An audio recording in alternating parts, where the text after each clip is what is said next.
Bien, bueno, pues sin solución de continuidad vamos a dar paso a la primera sesión. Como he dicho hace un momento, la idea de este ciclo es ir de lo general a lo particular, del contexto en el que las humanidades digitales han transformado la investigación y la difusión en epigrafía romana a el caso concreto del videojuego de los Bañales.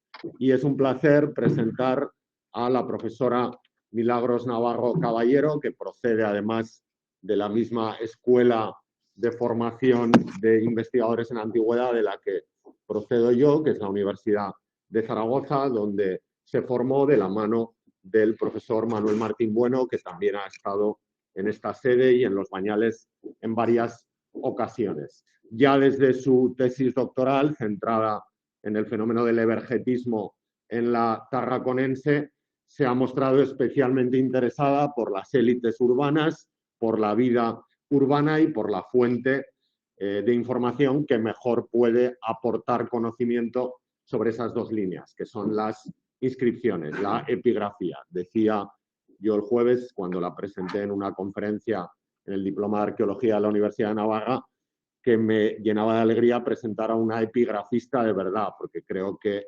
Milagros, su currículum académico está centrado en el estudio de las inscripciones romanas. Está también muy vinculada a un proyecto arqueológico que ha marcado una época en la arqueología aragonesa, ha sido codirectora junto con Angelines Magallón y con Pierre Siliers durante más de 25 años del proyecto de investigación en la Vitolosa, en la Puebla de Castro, un yacimiento que hemos visitado tradicionalmente desde los Bañales, porque nos gusta hacer muchos kilómetros para ir a ver cosas en este Aragón querido. Y en los últimos años, desde el año pasado, forma parte también del equipo de trabajo coordinado por la profesora Paula Uribe de la Universidad de Zaragoza, que también en su día formó parte del equipo de los Bañales, que ha empezado con la excavación del Forao de la Tuta de Artieda de Aragón, en el límite casi entre Jacetania y las Cinco Villas, y que estamos convencidos que será un proyecto con el que, en este contexto de las pequeñas ciudades romanas de la comarca, tendremos seguro ocasiones de colaborar. Y además, como catedrática de epigrafía romana de la Universidad de Burdeos e investigadora del Centro Ausonius, especializado además en estudios sobre la península ibérica, es desde hace años directora de la base de datos de inscripciones del programa PETRAE, del que la Universidad de Burdeos y ella misma fueron pioneros e introductores en este contexto del que tanto se hablará en su ponencia y también en la mía, de la transformación del paradigma de los estudios epigráficos. Hemos compartido unos días muy agradables visitando Santa Cruz primero y los Bañales de un castillo ayer por la mañana, y la verdad es que bueno, pues es un placer volver a presentarla para que nos hable de esa transformación de los estudios epigráficos en el contexto de las humanidades digitales. Cuando quieras. Muchísimas gracias, Javier. Es para mí un honor y un placer estar aquí hoy en Egea. Todo mi agradecimiento a la ciudad de Egea, a las instituciones que nos han precedido en el turno de palabra y sobre todo a Javier Andreu, gran amigo, por su invitación a estar hoy aquí, pero sobre todo por su invitación a participar en un gran programa europeo que ha reunido, como él ha explicado, universidades de diversos países europeos, así como instituciones y museos. Gracias a Europa también por darnos esta oportunidad de dar a conocer nuestro patrimonio epigráfico. Como Javier ha dicho, bueno, todos ustedes están deseando ver el videojuego y tienen razón, es magnífico, pero antes de llegar a esa etapa van a tener que oír elementos teóricos, que es lo que yo les voy a contar, sobre la epigrafía y las humanidades digitales. Las humanidades digitales son un área de investigación, enseñanza y creación en la que convergen, como su nombre lo indica, las humanidades y la informática. Hoy no se puede concebir nuestro trabajo en ciencias humanas y sociales sin la informática. Los alumnos lo saben muy bien. Entre las ciencias humanas que se han beneficiado considerablemente del desarrollo informático está la historia, tanto en sus elementos materiales, arqueológicos, como en sus elementos textuales. La epigrafía de la que les voy a hablar forma parte de los elementos materiales y textuales, con lo cual la epigrafía se ha beneficiado considerablemente del desarrollo de la informática. Para exponerles la importancia de la informática en el estudio de la epigrafía, esto es, el estudio de la epigrafía en la era de las humanidades digitales, he encontrado en el tríptico que nos ha reunido, en el tríptico realizado para esta ocasión, una buena introducción. Dice así el tríptico: las inscripciones fueron un medio de, y creo que a ver si me paso, si funciona. Las inscripciones fueron un medio de comunicación fundamental en la época romana. Mensajes públicos y también numerosos de carácter privado encontraron sobre distintos soportes duros su medio de difusión que, a la postre, han garantizado con su conservación un caudal informativo de primer nivel para la reconstrucción de la sociedad romana del Alto Imperio. Y cierro aquí mi cita del tríptico. Efectivamente, no se puede comprender la vida del mundo romano sin las inscripciones que, como ven aquí ustedes, acaparaban todo el espacio y quienes nos informaban, nos contaban quién eran las personas, las transacciones, las normas jurídicas y los actos religiosos. La epigrafía, la ciencia que estudia estas inscripciones, es la fuente primaria de la antigüedad, nunca hay que olvidarlo, de la antigüedad en general y de la época romana en particular. El mundo antiguo fue un mundo dominado por la escritura, en concreto por la escritura en soporte perenne, esto es, por la epigrafía.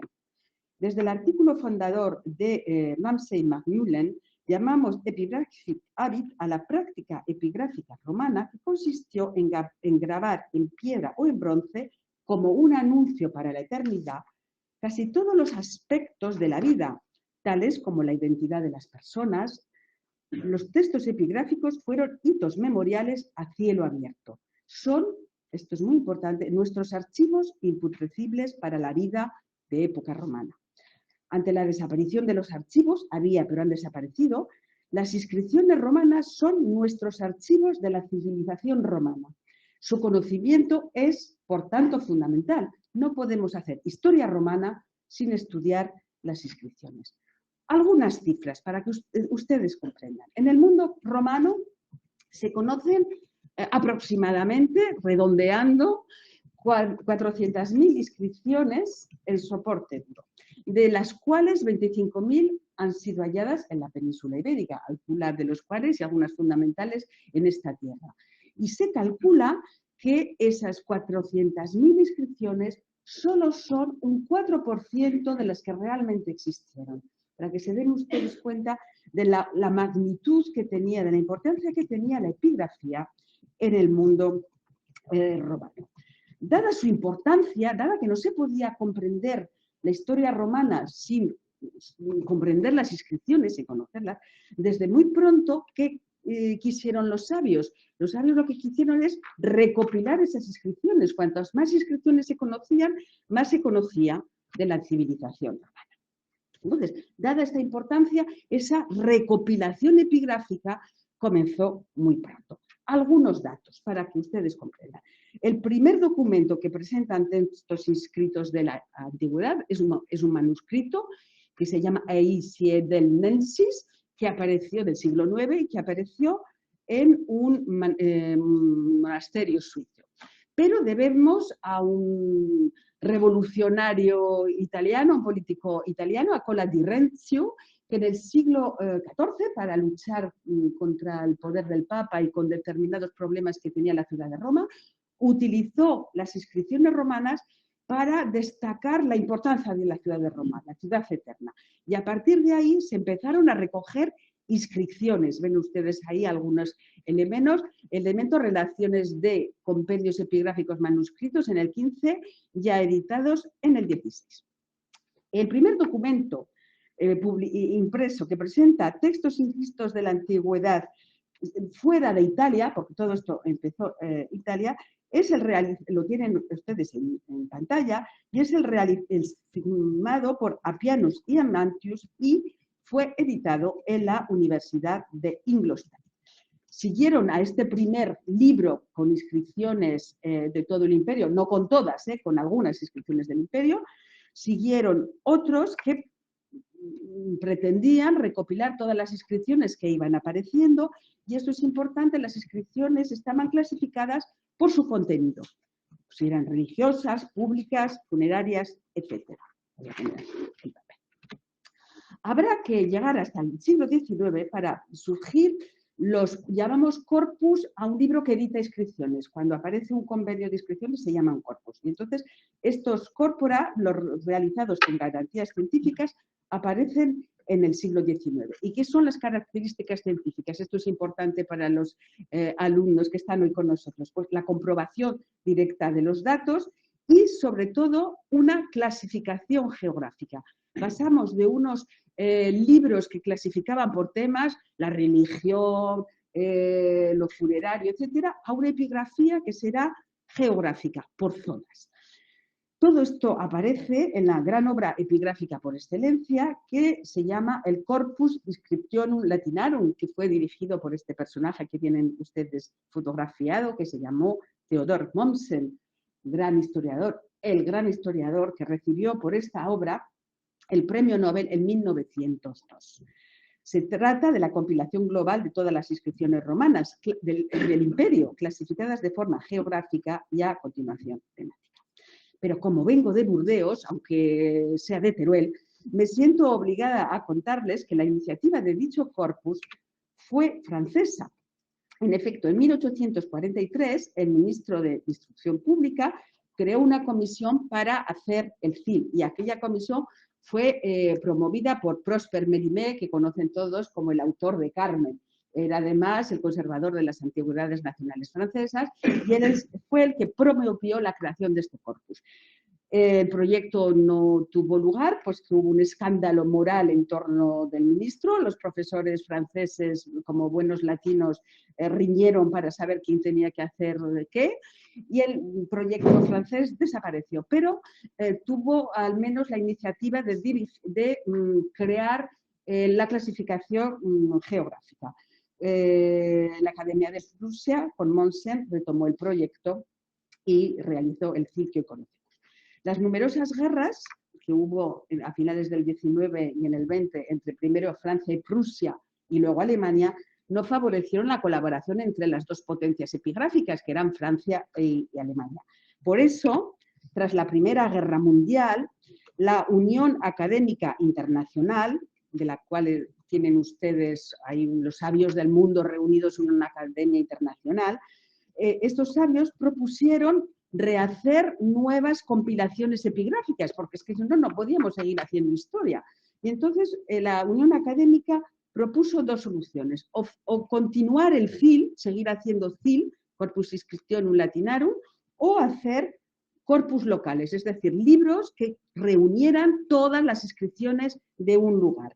Y, naturalmente, como Francia estaba reñida con Alemania, propusieron también unos signos en una reunión que tuvo lugar en Leiden en 1931, y Francia, como les decía, que estaba reñida con Alemania, pues decidió no ayudar en la obra alemana, como había hecho, no había ayudado hasta el momento, sino que decidió hacer una serie de corpora, de libros, que se ocupaban de las inscripciones locales. Existen en la actualidad numerosos compendios epigráficos que con el CIL presentan las inscripciones romanas halladas en todo el imperio, como la de los Bañales. Estos libros nos permiten conocer las inscripciones. De todas ellas, en la actualidad tengo el honor de dirigir esta colección, que es la colección que publica las inscripciones latinas aparecidas en una zona muy próxima, al otro lado de los Pirineos, que es la provincia de Aquitania. Desde su inicio de esta colección en los años 80, la publicación de los SILA estuvo basada en una base de datos. Y aquí es ahora donde ya llegamos a la informática. Es decir, se ve que compilar es fundamental, porque si no reunimos las inscripciones no podemos hacer historia. Lo hemos hecho en papel a lo largo de esta historia de las que les he hablado, y en un momento dado aparece la informática, y aparece de forma modesta en los años 80, y ya en mi instituto desde los años 80 se utiliza la base de datos ya para publicar los libros. Esto fue una buena idea, porque el estudio actual de la epigrafía se realiza junto con compilaciones aún en papel, gracias a las bases de datos de las que les voy a hablar largo y tendido, bueno, igual tendido no, porque el tiempo pasa. Si el formato papel siempre es necesario, las actuales bases de datos epigráficas presentan una serie indiscutible de ventajas, y esto es importante para los alumnos. La primera ventaja es la rapidez en la búsqueda. En los libros hay que buscar el libro de cada zona y hacer búsquedas en los índices. En las bases de datos hacemos búsquedas mucho más rápidamente. Pero la principal ventaja de una base de datos, epigráfica o de otra cosa, pero en este caso de epigráfica, es que nunca se queda obsoleta, o teóricamente nunca se debería quedar obsoleta, porque un libro lo hacemos y ya antes de salir prácticamente se ha quedado obsoleto, los datos nunca se paran. En cambio, una base de datos siempre se puede poner al día, se puede corregir en lo que nos hemos equivocado y se pueden añadir las novedades. Dentro de este contexto de base de datos, me gustaría presentarles la base de datos epigráfica que tengo el honor de dirigir, que es la base de datos del instituto al que pertenezco. Es la base de datos epigráfica francesa que dirijo yo, secundada por una gran amiga e ingeniera informática, que ella es la que programa en la actualidad. La base de datos Petrae reúne textos epigráficos latinos, griegos y celtas procedentes de las regiones donde los investigadores de Ausonius y sus colaboradores trabajan. Esto, es decir, Aquitania, península ibérica, les mostraré que hay inscripciones de esta zona, África y Asia Menor. Tres son, les voy a ir hablando de otras bases de datos, pero ¿cuáles son las características de la base de datos Petrae? Pues a mi modo de ver hay tres características. Cada base de datos tiene sus características y esta tiene tres. La primera es que la presentación de los datos es resultante de un análisis directo de la inscripción. Solo aparecen los datos de los investigadores, no aparecen datos de segunda mano. La segunda característica es el carácter exhaustivo de los datos. Aparecen todos los datos. Hay bases de datos en los que aparecen muchos, pocos, casi ningún dato. Y la tercera es lo que les decía antes, es la unión de la base de datos con la impresión de las recopilaciones epigráficas en papel. Petrae, y voy a hablarles rápidamente de la historia de Petrae para hablarles de la historia de las otras bases, cómo se llegaron a las otras bases. Petrae nació en los años 80, como les decía, en el centro Pierre Paris, cuyo director era el profesor Etienne, el centro Pierre Paris que ahora se ha convertido en el Instituto Ausonius. Y el profesor Etienne, que era un visionario, tenía muy mal genio, pero era un visionario, ayudado por un nutrido grupo de epigrafistas, trabajaron en crear una ficha epigráfica. El Centro Pierre Paris era un centro dedicado a los estudios hispanos. Tienen aquí un mapa en el que muestra todas las zonas donde trabajaban los investigadores del instituto, algunos nombres que pueden sonar a los estudiantes o que les deberían sonar o que les van a sonar a partir de ahora. Patrick Leroux y Alain Tranois, que trabajaron en el noroeste, Georges Fabre, que trabajó con Marc Mayor y Isabel Rodin en Cataluña, Jean-Noël Bonneville en Sagunto, las excavaciones de Conímbriga en Portugal, Jean-Pierre Bosch en Mérida y yo misma en la ya mencionada excavación de la Vitolosa. En España, todas estas actividades de mi instituto, yo soy mucho más joven que los otros, yo llegué mucho más tarde, pero ya llegué en esos momentos. En España, el equipo de Burdeos compartía amistosamente con el equipo alemán, bajo la dirección del gran profesor Geza Alfeldi, el espacio epigráfico. Y Geza Alfeldi quería organizar la reedición del Corpus Inscriptionum Latinarum II, el de la península ibérica, con la creación de una gran base de datos. Se trata de la Epigraphische Databank Heidelberg. En este contexto de gran densidad científica y sana emulación, nació la idea de crear la base de datos Petrae. Y en esos momentos donde todo el mundo científico estaba intentando luchar por unir inscripciones y estaba reflexionando, nacieron otras bases de datos fundamentales como Epigraphic Database Avari o la Databank de Roma. Todas estas bases han evolucionado y les voy a hablar rápidamente de ellas a través del soporte por redes. Petrae, los trabajos preparatorios comenzaron en el 81, el programa de Petrae se lanzó oficialmente en el 85 y la base de datos comenzó a ser utilizada en el 86. La primera publicación de la base de datos Petrae fue en 1988, hace muchísimo tiempo, parece que fue ayer. Según el profesor Etienne, debía de ser una base de datos ecuménica que debía reunir el mayor número posible de inscripciones. Y para ello se creó lo que, bueno, está en francés, es la ficha, una serie de importantes epigrafistas se reunieron y crearon lo que consideraron ser la mejor ficha epigráfica, la ficha que podía reunir todos los datos de las inscripciones. La estructura original de la ficha, que la tienen ustedes aquí, no ha recibido fue tan buena, o nos parece que reflexionaron también, que no ha recibido más que modestas correcciones. Una vez elaborada la ficha, Alain Bresson, que fue el fundador, la desarrolló y ahora les voy a dar una serie de datos informáticos, un poco, no complicados, un poco informáticos, que servirán muchísimo a los alumnos, espero. El sistema utilizado de gestión fue cuarta dimensión en Apple Macintosh y el mismo lenguaje de programación. El primer Petrae ofrecía ya todas las posibilidades de tratamiento informático de las inscripciones latinas y griegas, para las que se crearon alfabetos específicos. Alain Bresson creó estos alfabetos. La base de datos permitió la creación de índices y de concordancias filológicas e históricas de forma semiautomática. Y como les decía, desde la creación de la base de datos pudimos publicar libros, y esto ha sido uno de los éxitos de Petrae. No solo hemos sido una compilación de inscripciones, sino que hemos editado inscripciones. Hemos participado en la publicación de inscripciones a través, sobre todo, de dos colecciones fundamentales, Petrae Hispaniarum, que la tienen aquí, y de la colección fundamental nuestra, de la que ya les hablaba, Les Inscriptions Latines d'Aquitaine. Pero una serie importante de artículos han sido publicados con normas Petrae.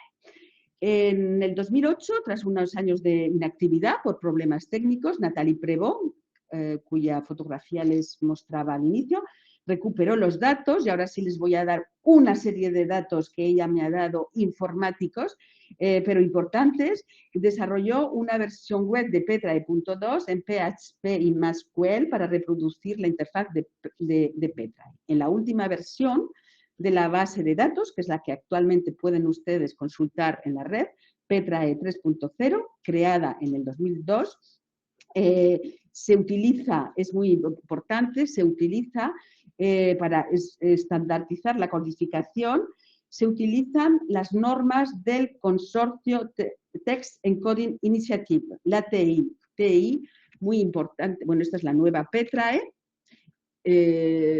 Hago un inciso para que vean cómo ya en Petrae, gracias a nuestra colaboración en este proyecto europeo que dirige Javier Andreu y en el que participamos todos, está ya el logotipo de Valete Vos Viatores. Cierro el inciso y vuelvo a las características técnicas muy importantes para toda transmisión de texto inscrito. Petrae 3.0 utiliza la TI, esa transmisión codificada de textos, que en epigrafía se ha adaptado al sistema Epidoc. Y aquí, para que vean ustedes en qué consiste esa informatización codificada de los textos. Algunos datos más. La base de datos está alojada en un servidor compartido del Centro de Investigaciones Nacionales y tiene un portal GIS para poder cartografiar nuestras inscripciones. A pesar de todos estos avances técnicos, se ha mantenido la estructura de la ficha, que les voy a presentar muy rápidamente. En primer lugar, el soporte que se estudia desde el lugar de hallazgo a todo el tipo de material. Tienen aquí un ejemplo de ficha. Por supuesto, el campo epigráfico y el texto. Para el texto ya no utilizamos alfabetos que nosotros nos hemos inventado, sino que participamos dentro de la universalidad. Hay que tender a la universalidad informática para que todo el mundo pueda utilizar esas fuentes. Y entonces ya todos nuestros alfabetos informáticos pertenecen a Unicode. Supongo que los alumnos han hablado al consorcio Unicode. Es un consorcio que unifica todos los caracteres informáticos del mundo. Y también dentro de esta unificación ven ustedes la bibliografía subrayada, porque toda está dentro de una base de datos importantísima para trabajar actualmente, que se llama Zotero. Además de un comentario detallado, histórico, somos historiadores, aparece un aparato fotográfico fundamental. Tenemos que justificar nuestro trabajo poniendo fotos de las inscripciones. Ven ustedes fotografías de este magnífico altar de Burdeos, de la ciudad de Burdigala, era el altar principal de la ciudad. Pero además ahora, gracias al proyecto Valete Vos Viatores y al trabajo de Pablo Basterra, a quien tendrán el placer de escuchar después, podemos introducir reproducciones 3D del monumento, analizando así, creo que tengo otra diapositiva, pero creo que lo verán en directo elementos de esto. Ya muy sí. Como les decía, nuestras bases de datos están firmadas por los investigadores correspondientes, pero para preservar este trabajo, cada ficha tiene una URI, una dirección informática, y además se convierte en una DOI. Este es un aspecto muy importante en la investigación actual, es la ficha de identidad de cada trabajo científico. Es como una nueva publicación en Internet, ¿de acuerdo? Y a través de esa URI y esa DOI se puede acceder a la ficha.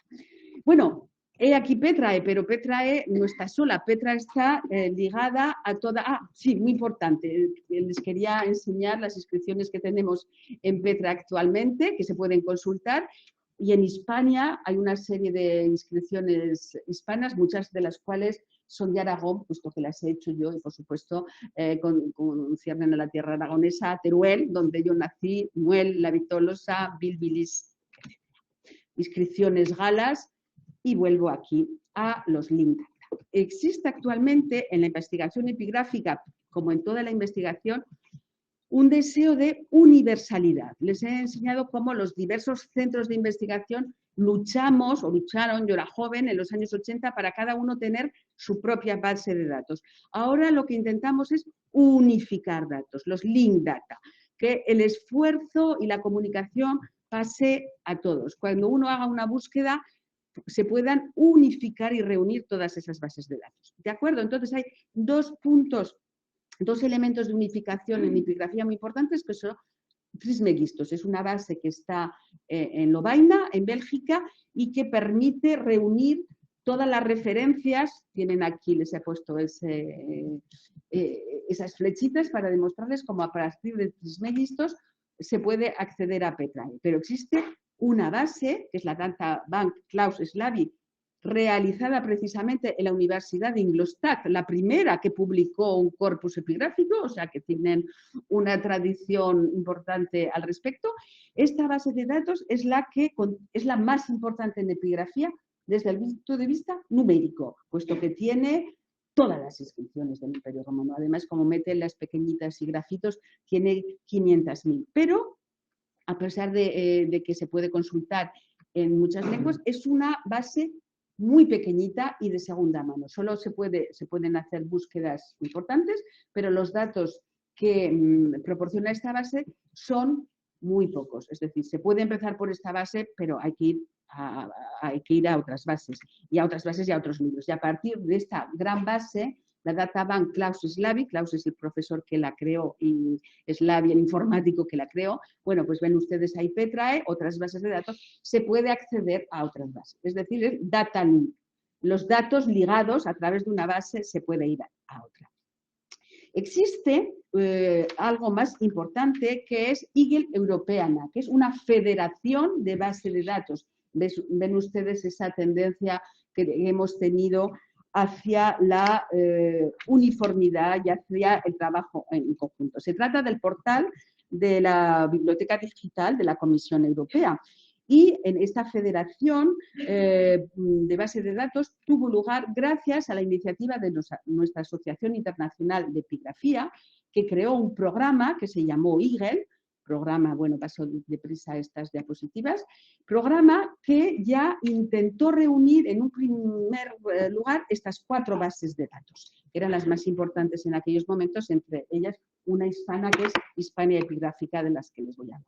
Creó una ficha, pero sobre todo obtuvo un programa europeo, un poco como el que tiene, un poco no, un programa europeo de tipo distinto, pero un programa europeo como el que tenemos con Javier y las otras universidades europeas. Tienen aquí el momento de la inauguración, yo soy esta cabecita y gracias a ese programa europeo se llegó a una federación de bases de datos, es decir, todas nuestras bases de datos son interrelacionables y cuando a través del portal Eagle Europeana se puede buscar, no en todos los aspectos, pero muchos de los aspectos epigráficos de dichas bases de datos. Tienen aquí ustedes la lista de esas bases epigráficas que a través de las cuales y a través de Europeana se puede consultar el 80% de las inscripciones de Europa, lo cual es muy, muy importante. Entonces, ya para terminar muy rápidamente, me gustaría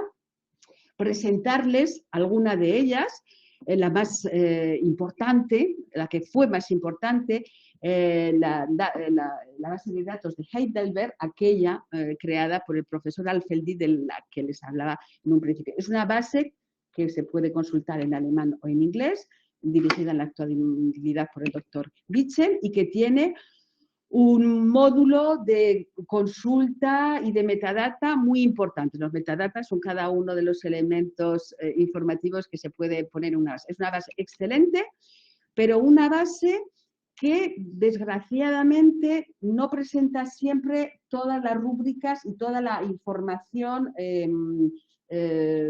necesaria. Es decir, hay inscripciones que están muy completas, hay inscripciones que están menos completas, como estas de la Vitolosa, que publiqué yo, que tienen ustedes en pantalla. Un elemento muy importante es la cartografía y la ilustración. Desgraciadamente, se nos ha comunicado que esta base, cuyo objetivo era reunir todas las inscripciones del imperio y que tiene en la actualidad 80.000 inscripciones, va a desaparecer. Una base hispana. Si ustedes quieren consultar directamente sobre una base hispana, Hispania Epigráfica, dirigida por nuestro malogrado colega y amigo Joaquín Gómez Pantoja, que reúne las inscripciones halladas en la península ibérica en latín, pero también a veces en otras lenguas antiguas. Se trata de una base de datos utilísima. He vuelto a coger la Vitolosa, la utilizamos todos los días, es muy irregular, hay fichas que están muy bien hechas, hay fichas que están mal hechas, con fotos o sin fotos. Yo invito a todo el mundo a consultarla, a los estudiantes a que se familiaricen con ella. No es en absoluto, es fundamental para empezar, pero solo para empezar. Es un inicio para consultar las fuentes epigráficas en la península ibérica.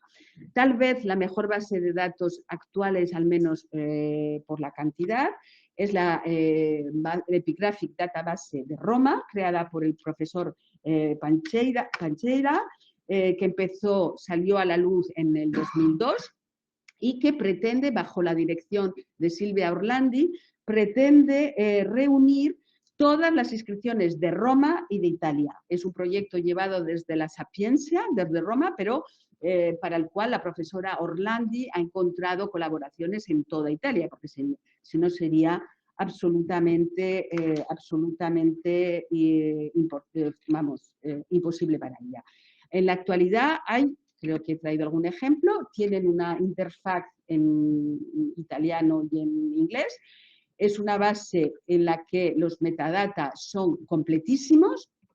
El aparato el aparato gráfico también es muy completo, 60.000 inscripciones, lo cual hace de esta base una base fundamental.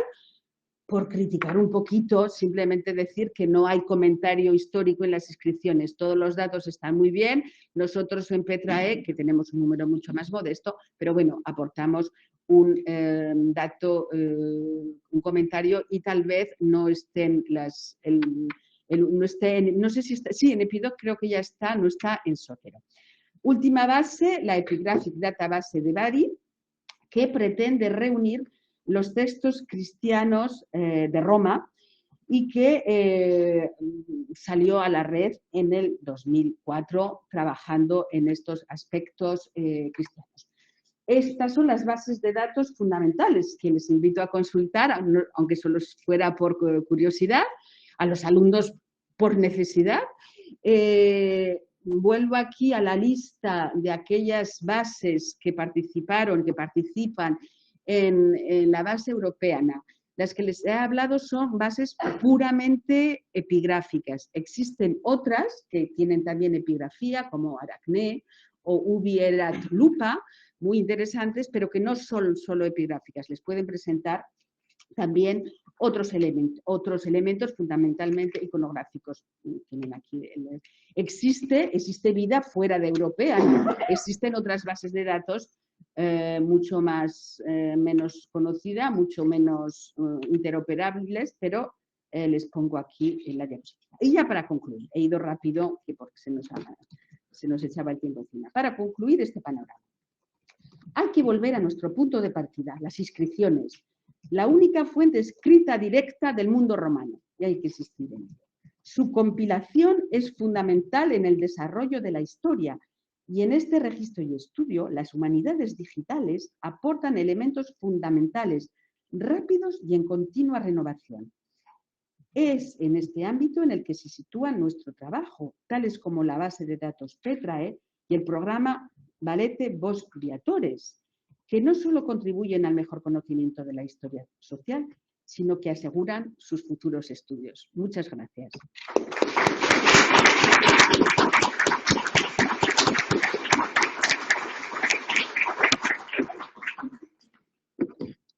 Muchas gracias a la profesora Navarro por esta presentación de los contextos de la epigrafía digital. Abrimos ahora el turno de preguntas, que las vamos a hacer al final de cada intervención. Quienes están siguiendo las preguntas online tienen también un documento de Word compartido donde pueden escribir las preguntas para que podamos leerlas, con lo cual no sé si hay alguien en la sala que quiera formular alguna cuestión a la profesora Navarro. ¿Es cierto que los romanos en su nombre, como dice Javier, no podían elegir entre más o menos Margarita? Entre su nombre personal, sí, cierto, pero ese nombre, Caius, Marcus, Neus, había muy pocos. Pero poco a poco ese nombre dejó de ser el nombre. Es cierto eso, pero tenían muchos nombres. Los romanos crearon algo fundamental que hemos heredado nosotros, todas las civilizaciones latinas, incluso anglosajonas, que es el apellido. Los romanos crearon el apellido, que no existía. En muchos países, sobre todo eslavos, aún no hay apellido, es una persona hijo de otra persona. Entonces los romanos tenían esos nombres, esos 20 nombres de los que usted me habla, y crearon el apellido que identificaba a la familia, ¿de acuerdo? Y como usted bien dice, como había muy pocos nombres, añadieron a esos dos nombres un tercero.